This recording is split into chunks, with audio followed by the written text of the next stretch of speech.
After spending some time subjecting myself to advanced techniques of cock and ball torture by playing Deadlock, Uninstall, you piece of shit. I have decided to regress back to my roots of masochistic self-torment.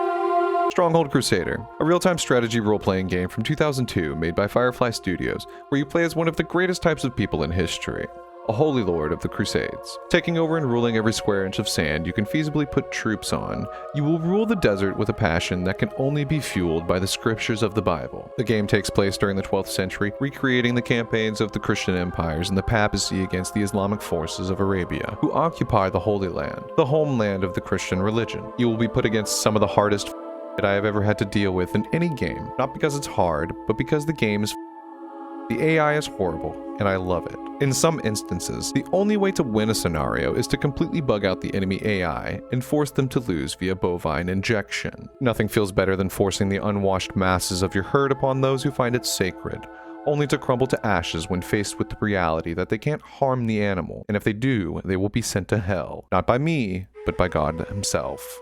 A studio headquartered in the wonderful city of London, Firefly decided to provide accurate retellings of their ancestors' past through this digital landscape, and we are tasked with bringing to fruition believers of God. Now at first glance you may be saying this game is as old as me, and for some of you that's correct. The game engine was made in 2001, making it old enough to legally walk into a store and buy some alcohol. Stronghold Crusader was made back during a time when games still came on discs, and the average gamer occasionally stepped outside to touch grass to avoid the inevitable onset of schizophrenia. The game is surprisingly good to look at and has decent voice acting from the NPCs. Glorious forces of diffuse will brush you aside. Considering the origin of Firefly Studios, my ears do not bleed every time someone speaks within the game, and that speaks volume. There is really only one NPC in the game, other than the enemy NPCs. That is your scribe. Your scribe is the one person in the game that will always be there by your side, your ride or die. This man is batshit insane because no matter what you get yourself into, this dude will be smiling the entire time like Hannibal Lecter, so long as your kingdom is being ran properly. Ready to feast on the flesh of your fallen foes, your scribe is the ultimate divinity. When your kingdom is falling and your people are leaving, your scribe will be there, but he will be severely disappointed in you. This kind of scowl is one my own father could not replicate, even with the highest amount of disgust in his own son. I genuinely feel remorse for my actions, my failure to the Holy Land, when my scribe is upset. At times, it almost seems like it is actually his kingdom, and I am merely a pawn within his wall, only here to grease the squeaky wheel, essentially, a manager at Costco. In the base game, there are 8 AI lords available to partake in battle against: the rat, the snake, the pig, and the wolf, as well as the Crusader Lords, the Saladin, Richard the Lionheart, the Caliph, and the Sultan. With the War Chest edition, 8 additional lords were added. For now, I'd only like to talk about the original lords, as they are based. The rat is a giant fucking pussy who anyone can steamroll at any time. If you lose to him, you are in fact an armless homunculi who has a deformed maxilla. But honestly, he only uses a few types of soldiers, and they're all cheap units. The AI tactics are so bad in fact you can use the same units against him and win. The snake really likes snakes. So much, this dude builds his castles in the shape of the squiggly serpent for every match. Unlike the rat, the snake begins to show some semblance of the unpaid intern at the time developing his skills right in front of our eyes. Different but similar units are used to attack us, but this time the snake uses a different kind of unit. One that may be a little questionable to some, but for a young 10-year-old me, all I saw was fire, and my people being brazed. Slaves. I fucking hate slaves. They are the single most bullshit unit in the entire game. Whoever programmed them needs to be questioned as to what they were thinking at the time. Slaves will become some of the most hated units in any of your matches, as slaves do not give a shit about anything. Their lack of concern is unironically a win condition in some scenarios. You could look away for a total of 30 seconds to manage an attack on another castle, only to come back to your entire kingdom being turned into carbon confetti. Beyond that, the snake is pretty simple to fight. His castle only has a couple gates, as well as some moats surrounding the open sides from the formation of the snake pattern. If you rush his castle with archers and some swordsmen, it will not take long to claim his land for your own. The pig is a simple man. He likes to smash things and take things for his own. Quite the king, if you ask me. Pitching battle against him is not that bad, as he puts up a good fight. His main source of unending pestilence is the maceman. We are the macemen.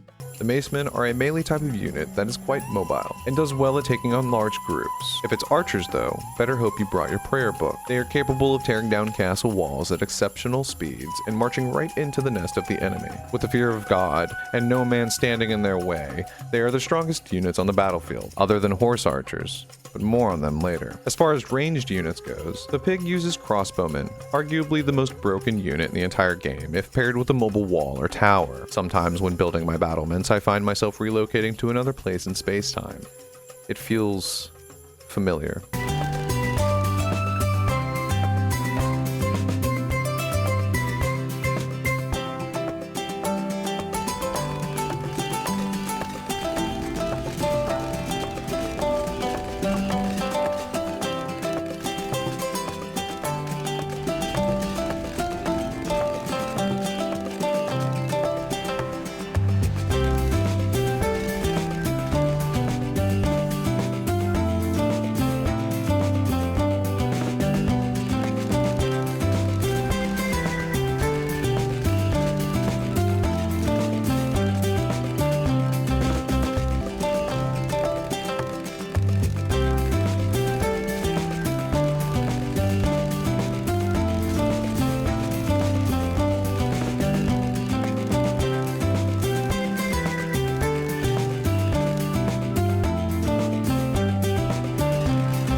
To combat crossbowmen, one must first recruit your own platoon of crossbowmen.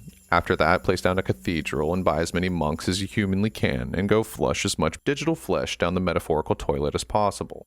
The wolf is one of the first lords you come up against that actually forces you to use more than 2 fully functioning synapses in your brain to defeat him. His castle is built up strong and has many ways of deterring you from his land. He uses a combination of all of the previous units from the former lords, as well as tower defense measures that can prove to be difficult if you aren't prepared. His attacks will also test your micro and macro management skills to the fullest extent. It will deliver the hand of God unto your dwelling whether you like it or not. If not attacked early on in a scenario, the wolf will never run out of money, and will send endless amounts of troops until you are nothing but a tombstone on the screen. Richard the Lionheart is truly a king. The man fights with honor and dies in glory. He never backs down unless truly pinned into a corner. His castle is perfect, it's tight, and has many defenses. Not too many faults, and can be defended quite well. With towers and gatehouses, he can decimate any army that is not prepared and send them to the great heavens above with relative ease. His attacks are just as strong, as he is the first lord to employ cavalry horsemen, and they are fucking terrifying. Able to traverse the battlefield with ease, the cavalry can dispatch any threat across the map, so long as it isn't a horde of 250 Arabian horse archers. Again, more on them later. The Sultan is an Arabian version of the rat, so I won't touch much on him, but he is one of the more friendly lords, so don't worry about him. The Saladin is quite the gentleman. He is humble, he loves to put himself in the battle, and take on not just the biggest dog, but any dog in the pen. Like Richard the Lionheart, he uses some of the best combat tactics and units that taking his castle walls is no easy task. He will make you feel like Sisyphus, but instead the rock never actually goes up, until reluctantly, the holy rays of God cast down and smite him for you. The Caliph, not the hardest lord to fight, but his castle is lined with taller archer towers that make it a bit challenging to go up against, especially when the archers are shooting flaming arrows that do more damage. If you get too close to his castle though, he will light you ablaze with his pitch ditch that surrounds his battlements, easily being able to reduce any army to single digits.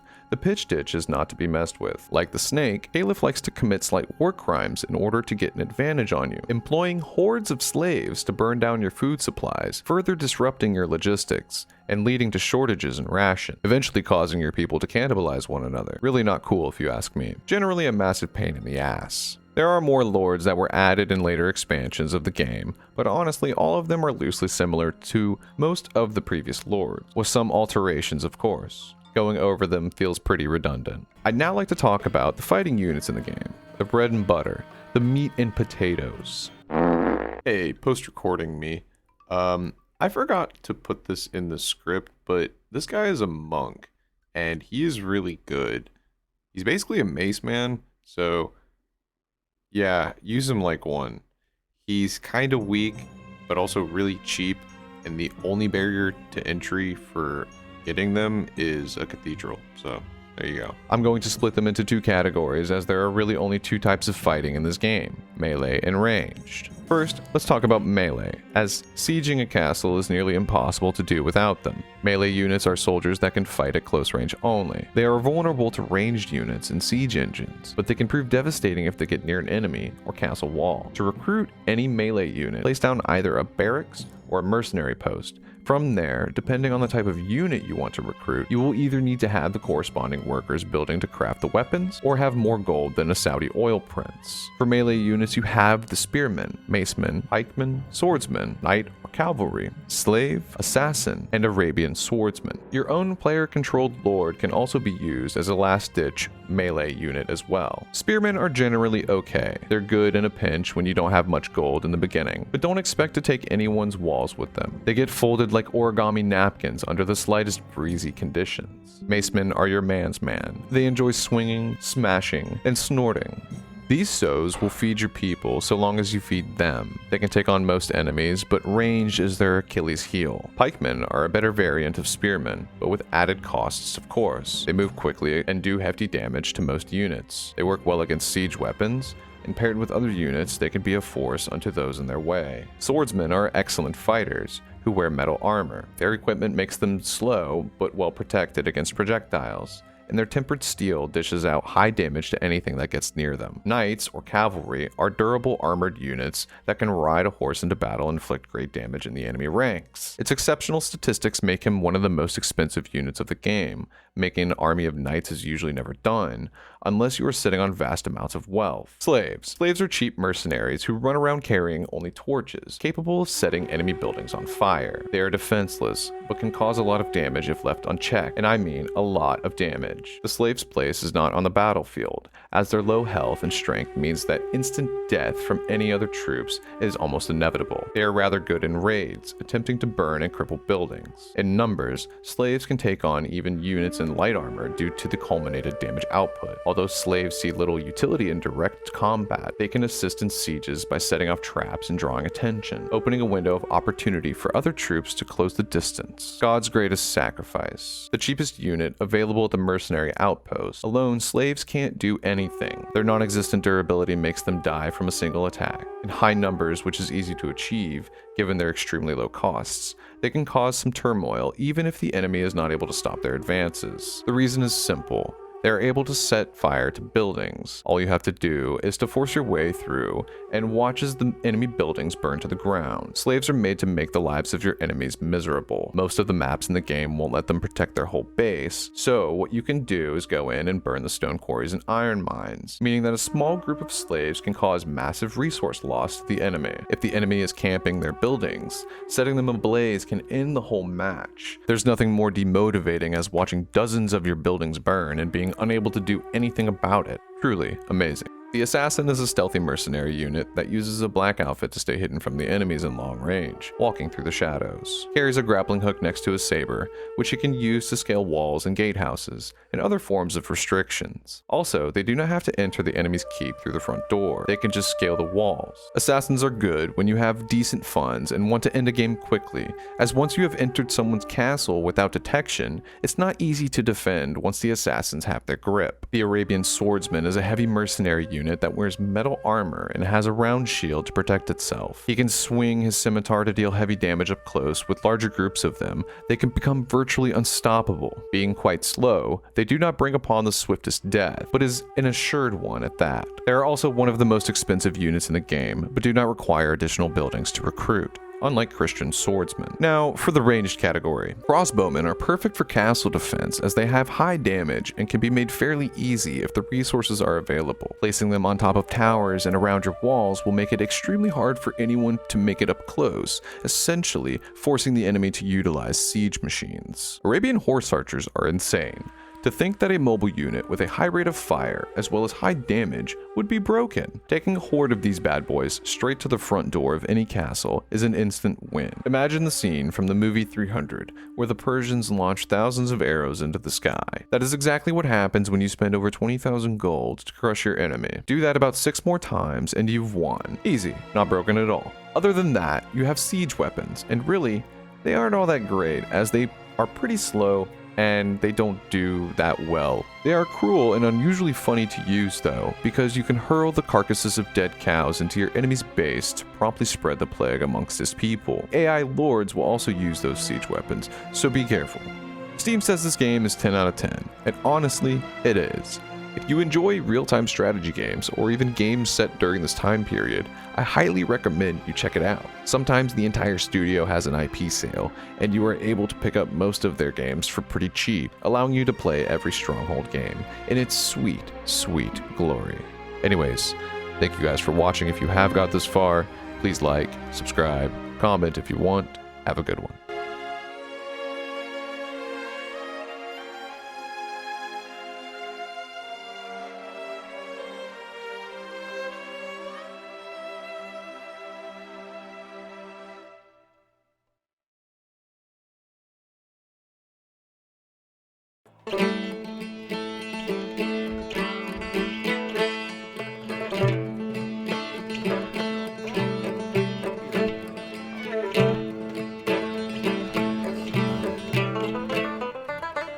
That's a long way. Piece of cake, always ready. Yes, my lordship.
A message from Saladin. The sands of time are running out for you, my friend.